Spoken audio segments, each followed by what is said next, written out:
very first agenda of the new year 2014. A very happy new year to all of you. I'm Kajori Sen, and today we're going to be talking about something that is going to be prevalent across 2014, and that, of course, in an election year is what political parties have to do to get voters' eyes on them. And we've got a new player in the game, and that, of course, is the Aam Aadmi Party. Arvind Kejriwal making his mark in the capital, of course, the Chief Minister now. And his first act was to do two things that he had made poll promises about. One was to address the issue of water, the other the price of power. Now, the question that we're asking on agenda today is, does slashing prices of essential commodities woo voters? What are the economic consequences of it? And we have Sanjay Jha of the Congress, the spokesperson for the Congress, joining us. We've got BJP spokesperson and Rajya Sabha MP Prakash Javadekar joining us. With me here in studio, we've got Aam Aadmi Party member Raghav Chadha. And we're going to be bringing all of these people on board to get a sense of what slashing prices and subsidies really mean, particularly in an election year. But first of all, let's take a look at what Arvind Kejriwal did today, which has the Congress talking, which has the BJP talking, and which, of course, has us talking.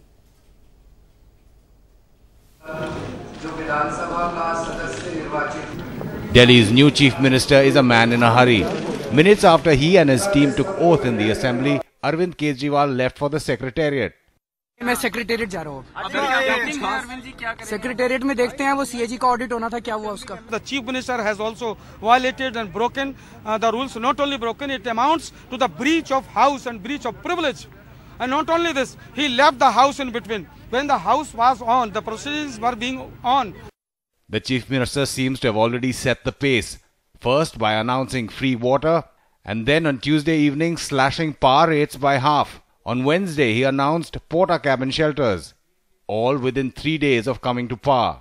आज order किया गया कि सरकार वो सारे tent वाले रैन बसेरों को अगले 3 से 4 दिन के अंदर पोर्टा केबिन के रैन बसेरों में कन्वर्ट करेगी. The subsidy bonanza is expected to cost the taxpayer 350 crore rupees. You are using my money, which I gave as taxpayers' money for the government to proceed with various developmental works. That money now is being given to power companies as subsidy to show to me that I am being helped, though I am being deprived. आज LG साहब ने बिजली कंपनियों के तीनों बिजली कंपनियों के ऑडिट के ऑर्डर्स दे दिए हैं. सीएजी साहब ऑलरेडी ऑडिट के लिए कल तैयार हो गए थे, तो अब इन बिजली कंपनियों का ऑडिट CAG ऑडिट शुरू हो जाएगा. But the power companies have contested the audit. और हमारा बस यही रिक्वेस्ट था कि कोर्ट में मैटर है, सबजुडिस है, let it be decided, and उसके हिसाब से जो भी आगे कार्रवाई होगा हम लोग तैयार हैं उसके लिए. Interestingly, Mr. Kejriwal indirectly received support from Congress MP Sanjay Nirupam, who wrote to the Maharashtra Chief Minister asking for a probe into Mumbai's power distribution companies and a reduction in power tariffs. मैंने अपने मुख्यमंत्री जी को चिट्ठी लिखी कि जब Delhi government बगैर अपने रेगुलेटर से कंसल्ट किए इस प्रकार का निर्णय ले सकती है, तो हमारी सरकार को भी करना चाहिए. The Aam Aadmi Party government is supported from outside by the Congress. बात का तो मेरे पास कोई इलाज नहीं है किसी के डर का, लेकिन कांग्रेस अपने स्टैंड पे जो है कायम है. While that means that at least for now the Arvind Kejriwal government will be able to win the trust vote in the assembly, but the lingering threat seems to have spurred the urgency, with the Aam Aadmi Party turning its attention to the Lokpal bill now. For now at least, Congress party ka haath is with Aam Aadmi Party ke saath. But India's grand old party has told the nation's youngest party not to take its support for granted. In such a situation, all political parties seem to be gearing up for another political battle. In New Delhi, Siddharth Pandey for NDTV.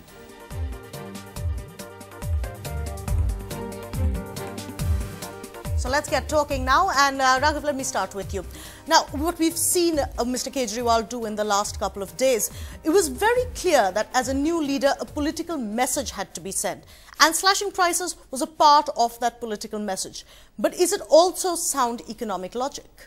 See, of course, slashing the power tariffs is just the first promise, the first aspect of a bigger promise. There is a larger picture to it. we have already, we've been saying that we would reduce the power expenditure by 50%. Tariffs just form a small component of it. We say that we would rectify the meters, we say we would audit the books of accounts of the Bijli companies, and we would revise the slabs and various other promises. So it is just a starting. We said we'll do it after 4 months, but we have done it now within 48 hours of assuming office, because the immediate relief is very essential for the common man of Delhi. So this is precisely what we are trying to do. We started delivering on various promises, be it water, be it electricity, be it giving 1 crore to the inspector who was martyred, and for example issuing 5,500 auto rickshaw licenses. So there are a lot of things in the pipeline, and we've started delivering. Right. Now, of course, the deliverables there is the big question. Mr. Javadekar, do you think delivering, these kinds of subsidies long term is economically sound? First, Indian reality is the poverty on one hand and a very disturbing economic disparity on the other.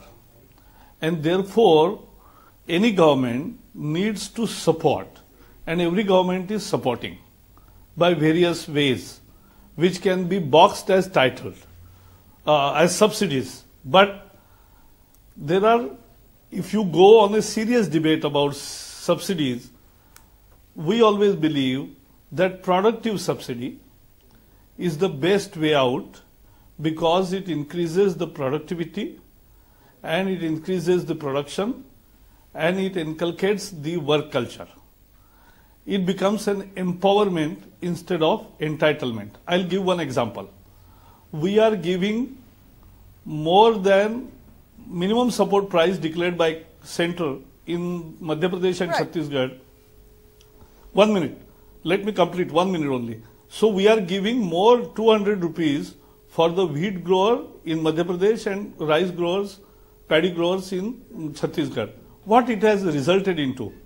It's a productive subsidy which has helped farmers to improve upon the production, increase their productivity. We also provided irrigation.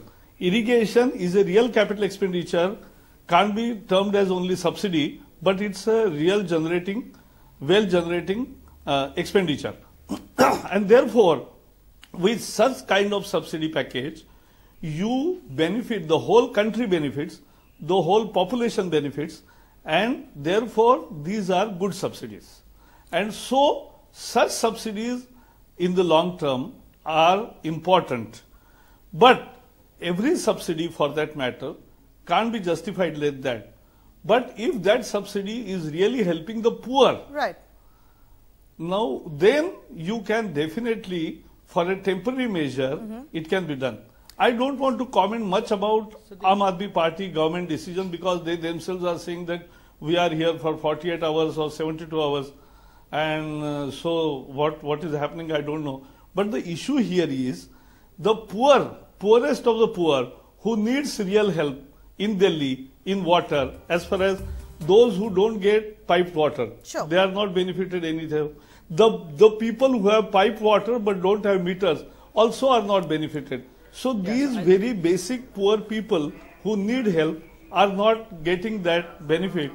So you have to consider it in a wider context, and that is what we say. Right, on sir. subsidies. Now, Raghav, I will let you respond to that, but let me quickly go over to Sanjay Jha as well. Sanjay, we just heard Mr. Javadekar draw the distinction between incentivization and subsidization. Would you agree? No, I can tell you that as far as Delhi is concerned, the AAP party has inherited an extremely strong performance left behind by the Congress government. And this is not a political rhetoric, it's a fiscal success is evident in the financial health of the Delhi state government.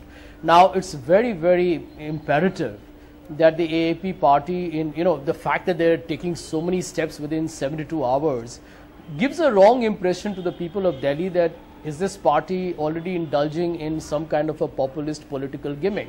I hope not. One will have to wait and give them some time to deliver. But the truth is that if subsidies are not properly targeted, You see, the fundamental point of subsidy, and that's one point where Prakash Javadekar is correct when he says that, it is meant to narrow income inequalities and distortion in the distribution of income in society. Now, if, for example, if you look at water, and I'll give you that as a classic example. Right. If water in many affluent societies of Delhi, why should they get 700 liters of water free?